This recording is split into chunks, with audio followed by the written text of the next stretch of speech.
Assalamualaikum warahmatullahi wabarakatuh. Salam sejahtera bagi kita semua. Halo anak-anak, jumpa lagi. Gimana kabarnya? Semoga sehat selalu ya. Baik, untuk memulai kegiatan belajar mengajar kali ini, marilah kita awali dengan berdoa bersama-sama. Berdoa mulai. Baik, terima kasih. Anak-anak, gimana untuk hari ini? Anak-anak semua hadir kan? Iya, baik, terima kasih. Semua sudah hadir, sudah mengikuti pembelajaran di hari ini. Anak-anak, jangan lupa ya, tetap selalu berada di rumah, jaga kesehatan. Kemudian jangan lupa selalu menggunakan masker dan rajin untuk cuci tangan.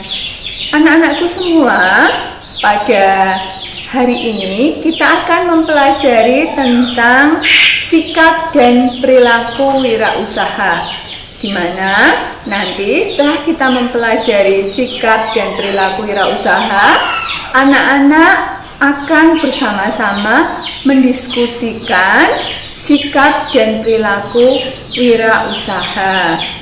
Berikutnya, untuk tujuan pembelajaran. Untuk tujuan pembelajaran hari ini adalah setelah anak-anak mempelajari materi sikap dan perilaku wirausaha, anak-anak dapat memahami, untuk yang pertama, memahami tentang wirausaha dan kewirausahaan. Kemudian untuk yang kedua, anak-anak mampu memahami sikap dan perilaku wirausaha. Kemudian untuk yang ketiga, anak-anak mampu menjelaskan sikap dan perilaku wirausaha itu apa. Kemudian untuk yang keempat, anak-anak mampu mempresentasikan sikap dan perilaku wirausaha itu apa. Untuk sikap dan perilaku wirausaha pada materi hari ini, anak-anak sebelumnya harus mengetahui karakter itu apa anak-anak? Iya, betul. Karakter itu adalah watak yang dimiliki oleh seseorang. Di sini kita membahas tentang wirausaha, berarti adalah watak yang dimiliki oleh wirausaha.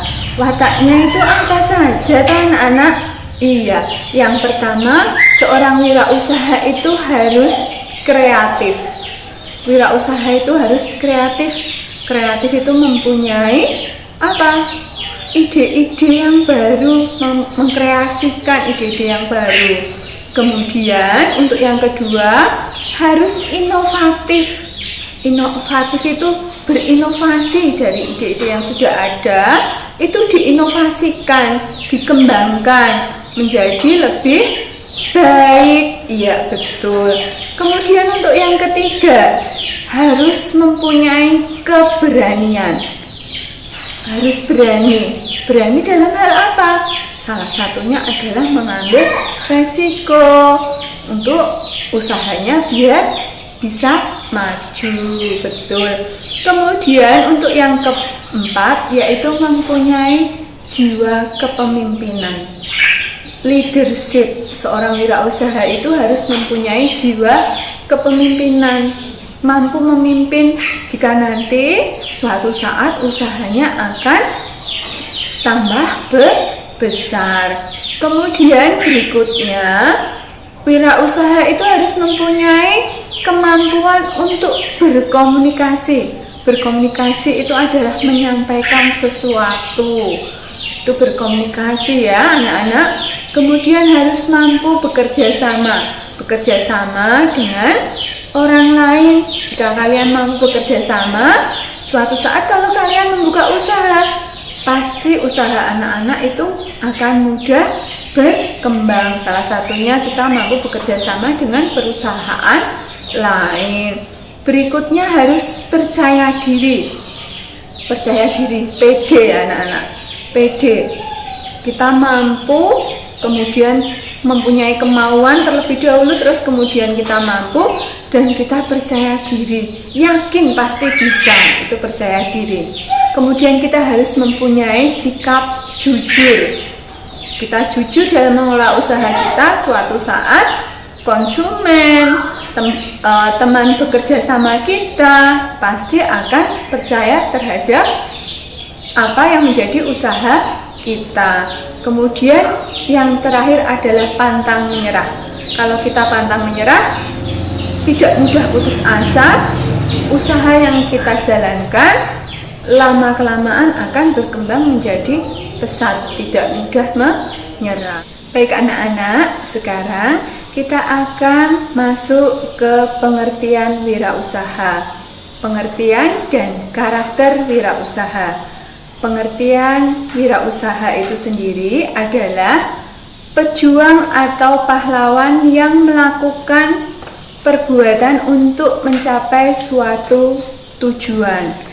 Nah, dalam pengertian wirausaha itu sendiri, itu dikemukakan oleh beberapa pendapat ahli. Untuk yang pertama, itu menurut pendapat Samsudin Suryana.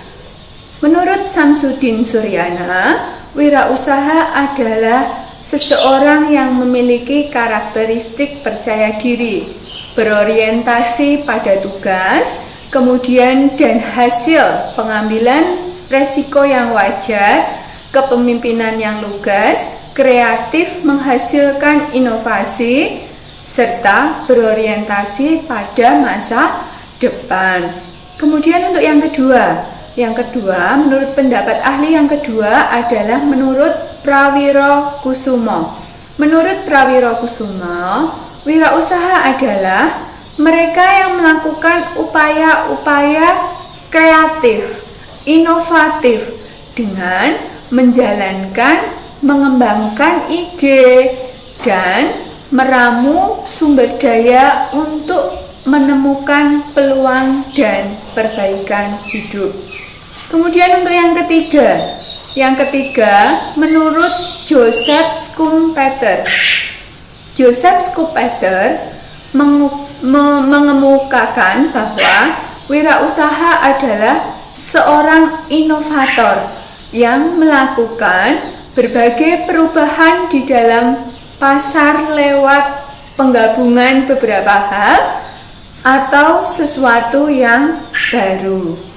Kita mengetahui pendapat para ahli tentang wirausaha, kita akan mengkaji cara-cara menjadi entrepreneur yang kreatif.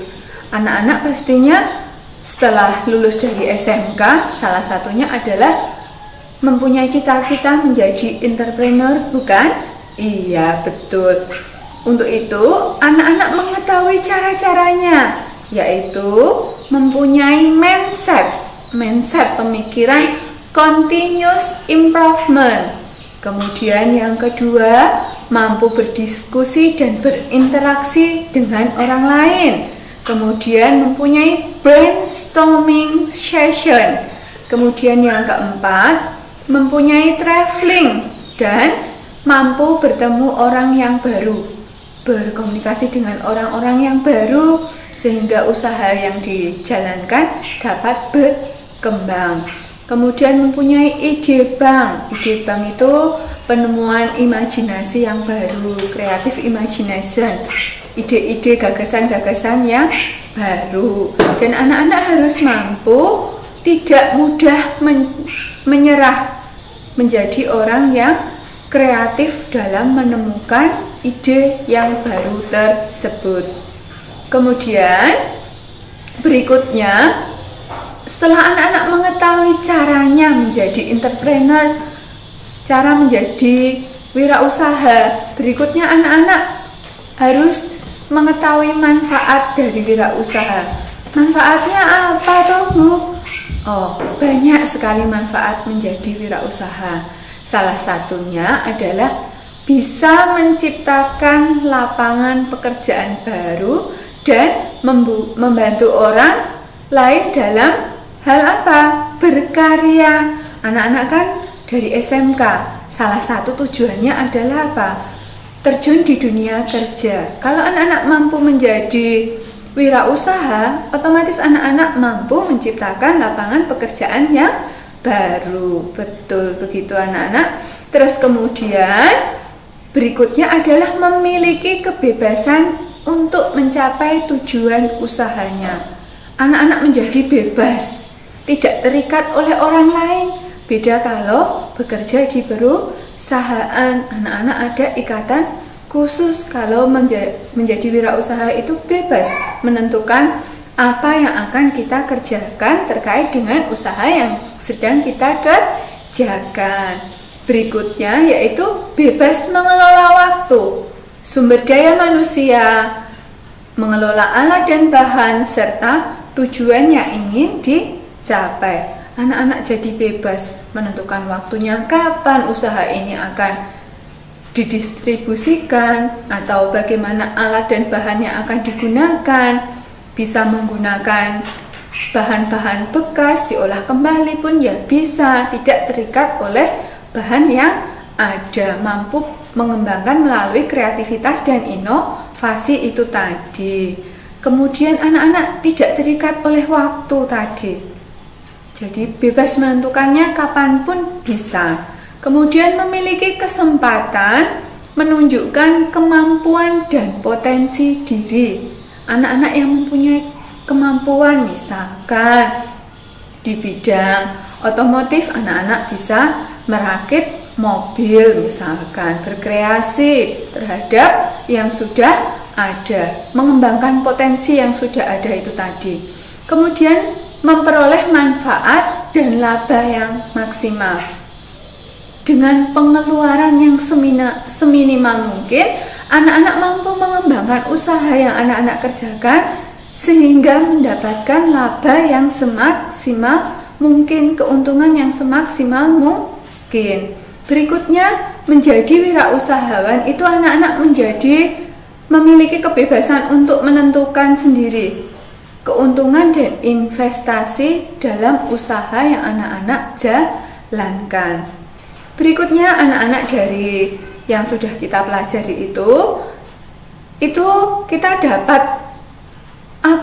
fungsi apa yang merupakan peran dalam wirausaha dalam perekonomian nasional. Itu ada fungsinya anak-anak. Yang pertama tadi sama dengan tadi ya, membuka lapangan kerja. Kemudian yang kedua, mengurangi kesenjangan ekonomi dan sosial. Kemudian untuk yang ketiga, mendorong terciptanya masyarakat yang adil dan makmur. Untuk yang keempat, yaitu penghasilan berupa devisa pun bertambah. Kemudian untuk yang kelima, pengadaan penanaman modal atau investasi pun dalam negeri pun bertambah. Kemudian untuk yang terakhir yaitu penghasilan berupa pajak untuk negara kita pun juga bertambah. Nah, sekarang anak-anak kita masuk ke perilaku kerja prestatif. Kerja prestatif, perilaku itu adalah merupakan apa anak-anak? Perilaku itu adalah sikap dari kerja prestatif. Prestatif itu adalah apa? Prestasi yang dihasilkan dari perilaku kerja prestatif itu adalah sikap yang selalu ingin maju ke depan dan mempunyai antusias yang tinggi terhadap apa yang akan kita usahakan tersebut. Iya, siswa-siswa yang bersemangat di sini, walaupun kondisi saat ini sedang COVID, anak-anak COVID-19, kita harus di rumah, kita harus tetap semangat belajar, mempunyai antusias yang tinggi, tidak mudah menyerah. Seperti itu ya anak-anak. Lah, kerja prestatif itu terdiri dari apa saja toh anak-anak? Kerja prestatif itu yang pertama itu kita mulainya itu dari apa anak-anak? Kita mulainya dari hati kita. Kita melakukannya dengan ikhlas, kita melakukannya dengan tulus. Sesuatu kalau dilakukan dengan ikhlas, dengan tulus, pasti hasilnya akan maksimal, tidak menggerutu, kita mengerjakannya dengan ikhlas, hasilnya pasti akan maksimal. Itu yang pertama dari hati tadi merupakan disebut dengan kerja ikhlas. Kemudian yang kedua, kita naik ke atas, yaitu kita melakukan pekerjaan itu dengan otak. Otak itu berarti terkait dengan apa anak-anak? Kecerdasan. Kerja prestatif yang kedua yaitu kerja cerdas. Kemudian berikutnya adalah otot. Kita menggunakan otot. Setelah otak, kita menggunakan otot, yaitu kerja apa? Kerja keras. Kerja keras itu kerja yang menggunakan otot. Kerja prestatif berikutnya adalah kerja keras tadi. Setelah kita melakukan dengan kerja keras, akhirnya dari pekerjaan tersebut itu kita tuntaskan, kita selesaikan. Itu disebut dengan kerja prestatif, kerja tuntas. Berikutnya yang terakhir, setelah kita tuntaskan, kita mawas diri. Kita evaluasi dari pekerjaan kita tadi. Kalau kita bekerjanya ikhlas, akhirnya itu endingnya adalah, evaluasinya adalah apa? Hasilnya maksimal. Kita koreksi apa saja kekurangan pekerjaan tersebut. Berikutnya anak-anak, setelah anak-anak mengetahui aspek dari kerja prestatif tadi, silakan anak-anak dikerjakan lewat WA grup kelas. Kalian membuat kelompok maksimal 5 anak. Kalian beri contoh ya anak-anak ya. Kerja prestatif, misalkan kerja ikhlas itu contohnya seperti apa. Kemudian kerja cerdas contohnya seperti apa. Kemudian kerja keras contohnya seperti apa. Kemudian kerja tuntas dan kerja mawas diri itu contohnya seperti apa. Begitu ya anak-anak, dibuat contohnya, diskusikan kelompok. Kemudian nanti hasil diskusi anak-anak silahkan dikirim lewat WA Bu Guru. Seperti itu ya anak-anak ya. Demikian anak-anak untuk pembelajaran pada hari ini. Silahkan tugasnya dikerjakan, tetap semangat dan jaga kesehatan. Jangan lupa pakai masker dan cuci tangan. Terima kasih. Selamat belajar. Wassalamualaikum warahmatullahi wabarakatuh. Terima kasih.